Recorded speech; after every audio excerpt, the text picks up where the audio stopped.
Bonjour à tous, bonjour à toutes. Aujourd'hui, je vous propose un petit témoignage de comment je suis arrivée à pratiquer le yoga Kundalini il y a 15 ans maintenant et qu'est-ce que cela m'a donné, qu'est-ce que cela a créé, qu'est-ce que cela m'a permis. Pour être assez brève, euh, on va dire entre 20 ans et 35 ans, je souffrais d'une forme d'addiction au sport.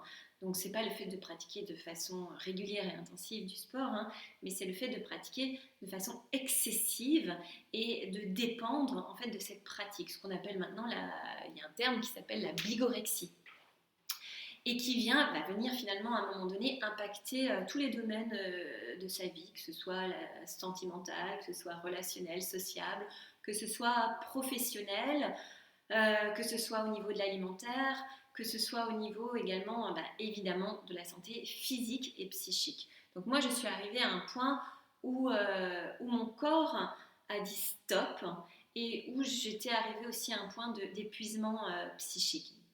À partir de là, je me suis retrouvée dans une situation plutôt de vulnérabilité physique et psychique. Et la vie a mis sur mon chemin une personne qui est devenue ma thérapeute pour m'accompagner à ce moment-là et qui est également devenue ma professeure de Kundalini Yoga. Alors, lorsque je pratiquais le sport de façon intensive, aussi incroyablement que cela puisse paraître, je n'étais pas dans mon corps, je n'étais pas consciente non plus de mon corps, je n'avais pas de présence à l'intérieur de moi. Je pratiquais comme si je prenais une machine et que je faisais marcher à plein régime, à plein pot, jusqu'à ce qu'elle finalement n'en puisse plus, qu'elle claque en fait. Et, euh, et le yoga, dans un premier temps, puisque le yoga à Kundalini, ça va engendrer le fait de se reconnecter à son corps de par sa respiration, de par des postures. La respiration est très importante puisque je me suis aperçue quand même que pendant des années, je respirais mal alors que je faisais énormément de sport et que je n'avais pas conscience aussi de ma respiration. Donc le yoga au travers des postures, au travers des respirations, mais aussi au travers des temps de pause, des temps de relaxation et aussi au travers des temps de méditation, eh bien, m'a permis de reconnecter avec mon corps dans sa globalité, c'est-à-dire dans l'aspect physique, être consciente de ce que j'étais en train de faire avec mon corps, des postures, des mouvements que je fais, mais aussi d'être en mesure de ressentir les émotions que cela pouvait engendrer en moi, et également de mon mental, puisque on peut très bien faire du sport et être en train de faire sa liste de courses ou de penser à ce qu'on n'a pas dit la veille ou de ce qu'on va faire la semaine prochaine. Eh bien, le yoga, cet outil, le Kundalini Yoga, m'a permis en fait de remettre de la présence dans ce qui se passait dans mon corps, dans mes émotions et dans ma tête, c'est-à-dire dans mes pensées, être capable d'observer si j'étais dans mes pensées, donc à l'extérieur de mon corps, ou si j'étais bien à l'intérieur de mon corps. Je me souviens, ma prof disait toujours, et dit certainement toujours, lorsque vous êtes dans vos pensées, vous ne pouvez pas être dans votre corps. Et inversement, lorsque vous êtes dans votre corps, vous ne pouvez pas être dans vos pensées.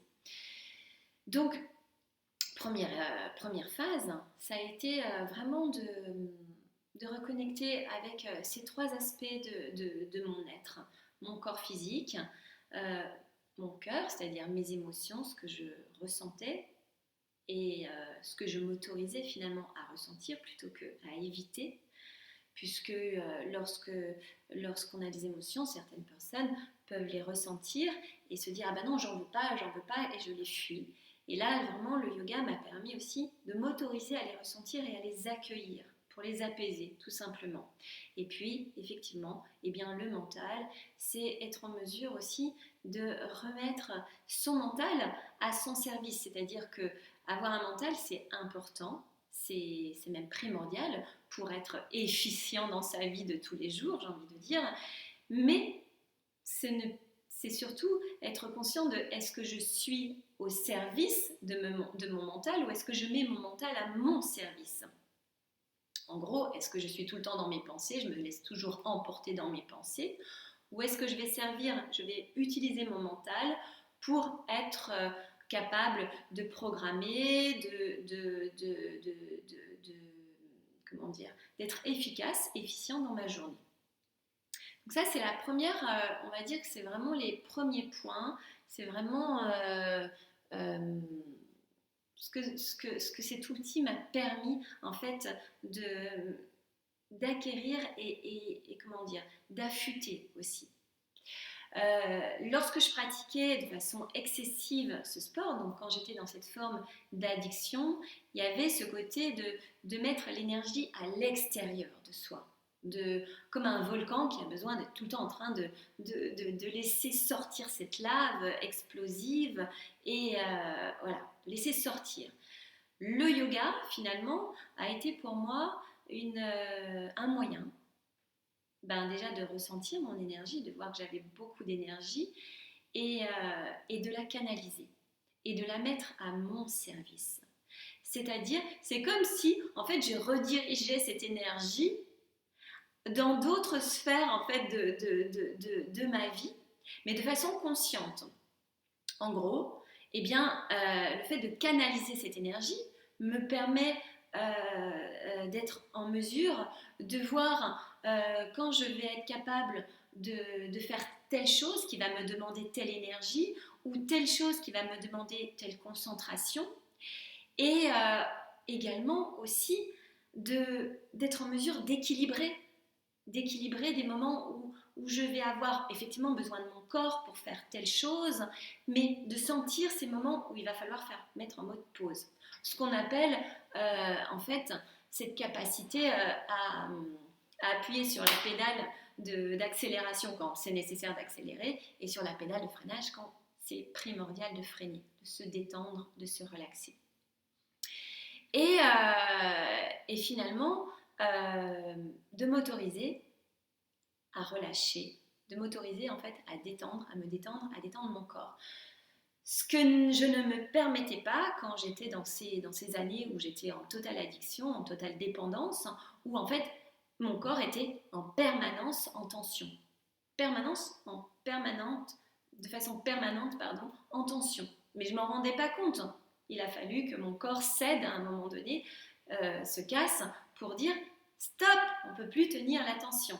Ici, le fait de pratiquer donc, de façon quotidienne maintenant le yoga me permet vraiment de sentir ces temps où le corps doit être en action, en tension, parce qu'il faut aussi, on ne peut pas être totalement relâché, comme diraient certains. Si on était tout le temps relâché, on serait des limaces, mais on ne peut pas être non plus totalement en tension sur 24 heures sur 24, sinon on explose. Donc c'est vraiment important d'équilibrer. Alors ça peut paraître ce que je viens de dire, je défonce des portes ouvertes, mais non, parce qu'on peut en avoir conscience avec sa tête, mais pas avec son corps. Donc ici, c'est vraiment un outil qui permet aussi de capter tout ça, de capter ce besoin du corps qu'il a à un moment donné, de dire et là, tu te mets en mode pause. Et il va envoyer ces messages. Donc pour certains, ça va être des tensions dans les épaules, pour d'autres, ça va être le dos qui commence un petit peu à se bloquer, pour d'autres, ça va être des tensions dans les mâchoires. Mais en tout cas, le corps, lui, c'est un véritable messager. Il vous envoie des messages, c'est votre allié, c'est votre meilleur ami, j'ai envie de dire. Il vous envoie des messages en permanence. Donc, le fait de pratiquer le Kundalini Yoga m'a permis aussi d'entendre ces messages, de les écouter, parce que des fois le corps il chuchote, mais à un moment donné il va se mettre à hurler si on n'entend pas le corps qui chuchote. C'est comme un enfant, au bout d'un moment il vous le dit 3 fois en chuchotant, et au bout d'un moment il vous le dit en criant, et après il fait que dire en criant. Donc le corps c'est pareil. Et le fait d'être davantage à son écoute, eh bien, va permettre d'adapter, de mettre davantage de souplesse. Parce que le yoga, m'a permis d'être davantage souple. Pas seulement souple d'un point de vue sur mes tendons, sur mes muscles, sur ma colonne, mais de la souplesse également globale, c'est-à-dire être en mesure de m'adapter et d'adapter ma journée, ma façon de faire sur mon besoin d'être. Au niveau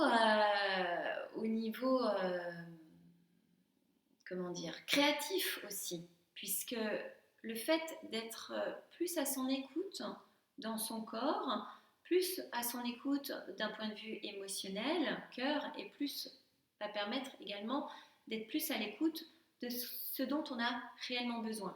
Et cet apprentissage entre tension, relaxation, posture, où on nous demande d'être dans une posture, de tenir la posture, et puis ce moment où on relâche, ces fameux moments où on apprend vraiment à relâcher, et bien c'est lorsqu'on va être en mesure de relâcher, ce fameux lâcher prise, qu'on va être en mesure de sentir ce qui est juste pour nous, et ce dont en fait on a réellement envie, ce dont on a réellement besoin. Et donc ces moments-là vont être des moments extrêmement importants puisque c'est eux qui vont apporter cette énergie créatrice qui va nous amener à aller vers ce qui nous anime, ce qui fait sens pour nous. Et ensuite, avec le corps qui va se remettre en mode action, de matérialiser en fait ses désirs, de matérialiser ses besoins, de matérialiser ses souhaits, d'incarner finalement, le corps va permettre d'incarner tous ces souhaits, tous ces rêves qui peuvent finalement apparaître quand on arrive réellement à se relâcher. Voilà, donc j'avais envie de vous exprimer tout cela. Et évidemment, le yoga, je n'ai pas mis en avant aussi toutes ces vertus d'un point de vue physique, d'un point de vue physiologique, anatomique, donc que ce soit aussi sur tout ce qui va être le système, les différents systèmes, système respiratoire, système immunitaire, système circulatoire et lymphatique, tout ce qui va être en lien aussi avec les hormones, la chimie de votre corps, qui évidemment, ça je n'ai pas besoin de le mettre en avant, il y a eu suffisamment d'études qui ont prouvé tout cela. Et je rajouterais que le fait que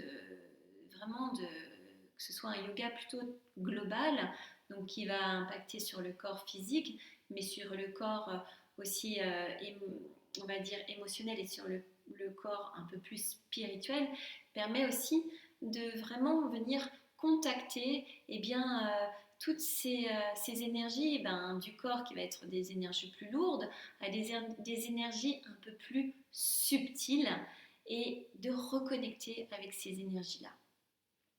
Voilà, je vous remercie d'avoir écouté ce petit témoignage. Donc, je terminerai quand même que je ne suis plus du tout addict au sport. J'adore pratiquer le sport. J'en fais un peu moins. Mais je pratique autrement, vraiment autrement, avec beaucoup plus de présence quand je pratique, avec beaucoup plus de conscience. Et surtout, quelque chose que j'essaye de maintenir avec beaucoup de plaisir. Et ça, c'est mon thermostat. Voilà. Je vous souhaite une très belle journée, et si ce témoignage vous aide ou peut aider d'autres personnes, n'hésitez pas à le partager. À bientôt.